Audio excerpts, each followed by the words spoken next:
man was a father. He's a husband. I despise a lot of the things he said. I thought he spread a lot of bad things. Like what?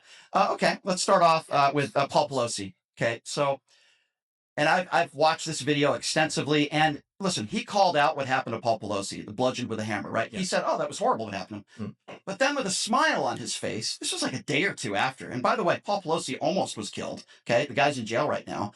He said he would call one of his listeners a hero if someone put up the bail for this guy. He said it with a smirk on his face, and let's ask him some questions. He said it with a smile on his face. That would be like me going on the air, which, by the way, I would never do, and say, hey, let's raise some money for Tyler Robinson, and let's ask him some questions. And if you raise money for Tyler Robinson and get him out of prison on bail, you're a hero. Let's just pause for a sec. The Paul Pelosi situation may have flew under the radar, but if you're watching a video like this, you probably know about it.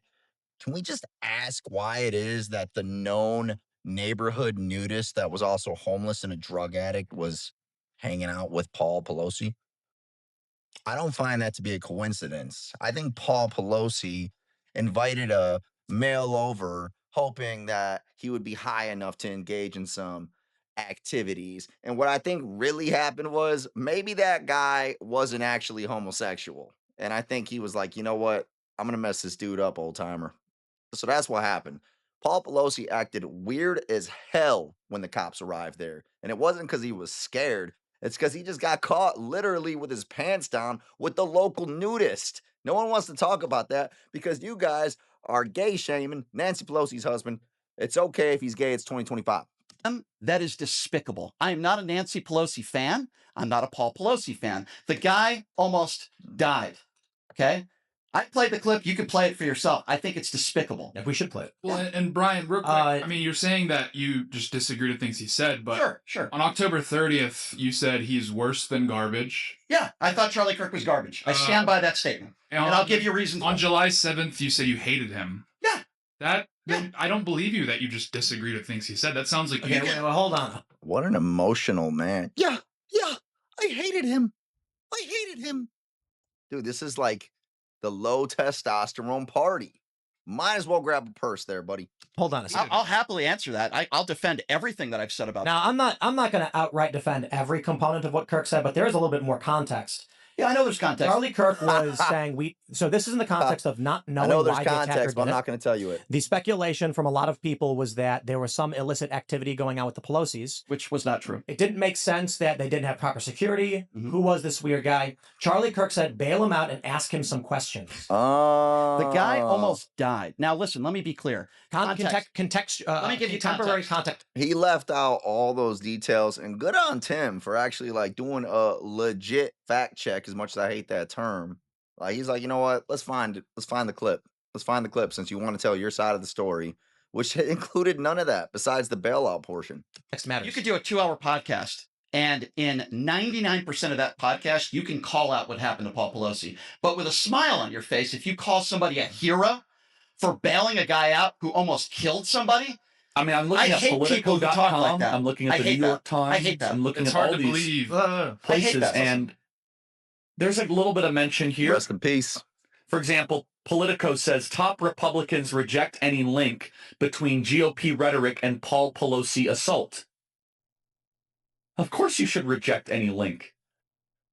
Why is the Republican Party, why is the conservative movement to blame for gay schizophrenic nudists that are hemp jewelry makers breaking into somebody's home, or maybe not breaking into somebody's home? Why are we to blame for that exactly? See, honestly, like, great catch, Charlie, the genius that he was. Rest in peace. That's why they took him out.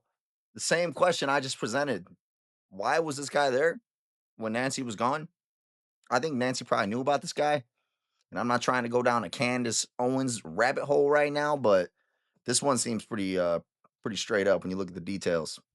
Pause real quick. That's not the clip that I was talking about, but yeah, go ahead. Contemporary, there's more. It's Gotcha. in a minute. I got you. The contemporary context is what's important.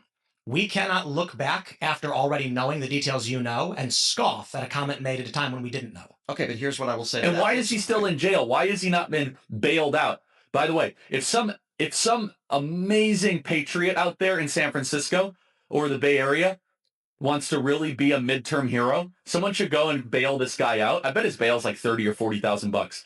Bail him out and then go ask him some questions. It's not a hero, Tim. He's being cheeky, man. Obviously. Sure, that's what you got in the thousands of hours of Kirk footage to say, yeah, I hate him. I hate him.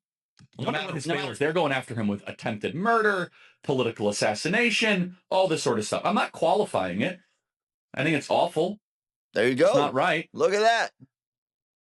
But why is it that in Chicago, you're able to commit murder and be out the next day? Why is it that you're able to trespass, second-degree murder, arson, threat of public official, cashless bail? This happens all over San Francisco, but if you go after the Pelosi's... Oh, interesting. Yeah, that's not so true. the full context is whether he's right or wrong. He was wrong. Attempted murder, he's wrong. He's making an argument that in these jurisdictions, they tend to revolving door a lot of these criminals, but not the guy who attacked Paul Pelosi.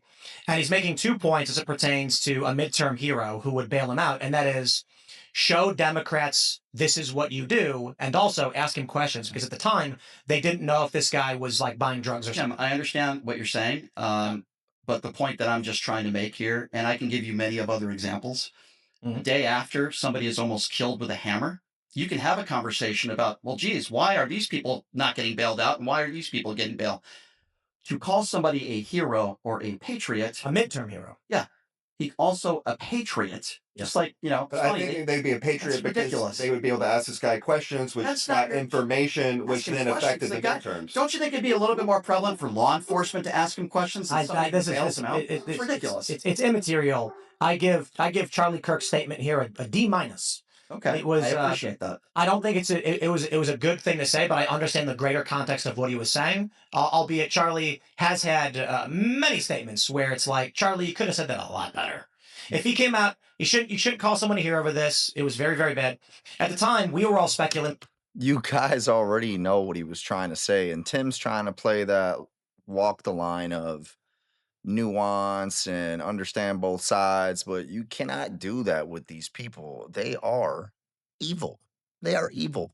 You cannot play both sides with these people. They don't want to have a conversation with you. They want to rule with no type of pushback, period. Your opinion needs to be gone and banned from society. That's why they use terms like Nazi, fascist.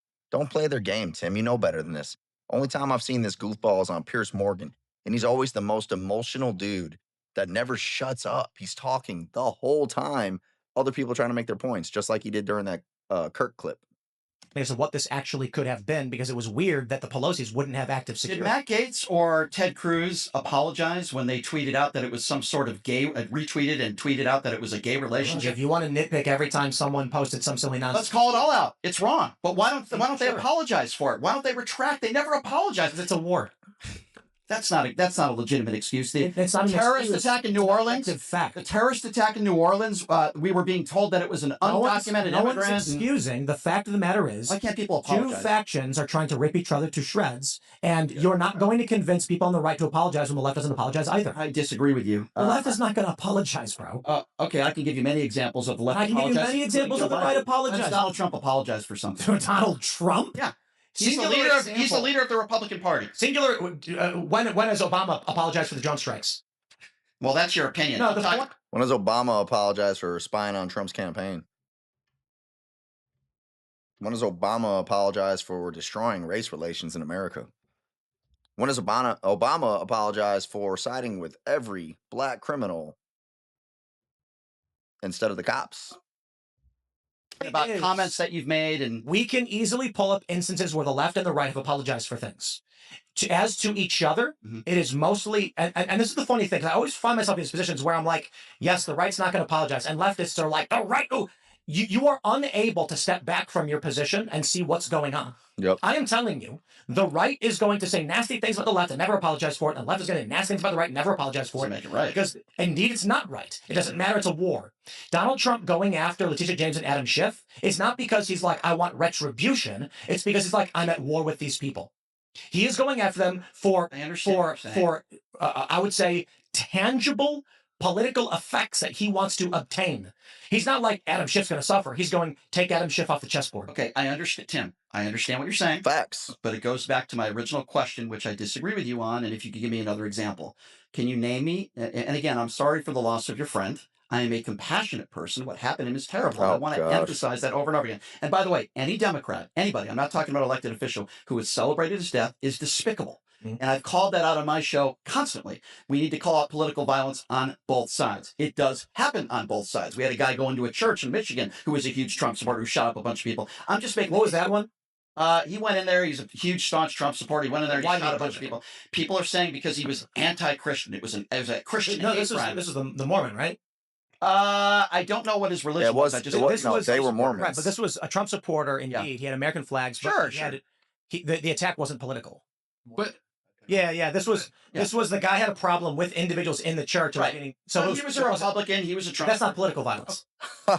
This guy, man, kudos to Tim for actually like catching him on. He's 0 for 2. And that's the thing about most Democrats. And this is this guy's full-time job is to comment on cultural and political activities in the information environment. He's 0 for 2 because these people can only talk 1 inch deep on any given topic. That is it, because they know the people watching their videos only know surface level information and don't dig deeper for anything. They know I want to tax the rich. They know that deportations are bad, regardless of who's getting deported and all of that stuff. So kudos to Tim. This guy's a clown. Great job for the Timcast crew. If you made it this far, you're a real one, and I'll catch you next time.